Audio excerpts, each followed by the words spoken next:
Why does your scanner show the P000A engine code? And what does it mean?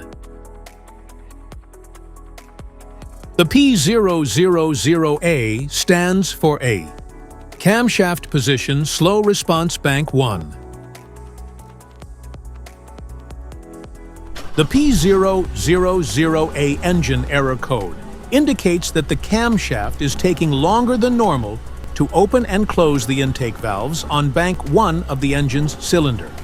This is a crucial timing for the engine to run efficiently.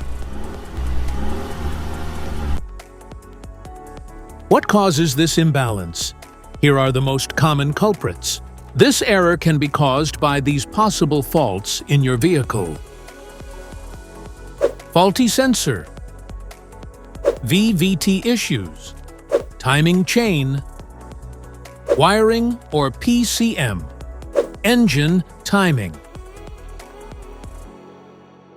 Each DTC code corresponds to a specific issue in your vehicle.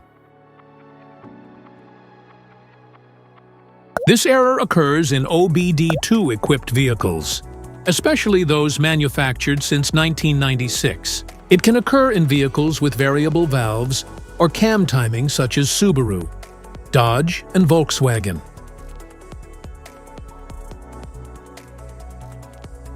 If you want to fix this error code, let us know in the comments section. We will definitely make the video on your demand. If you like this video, don't forget to subscribe to our channel. Thanks for watching.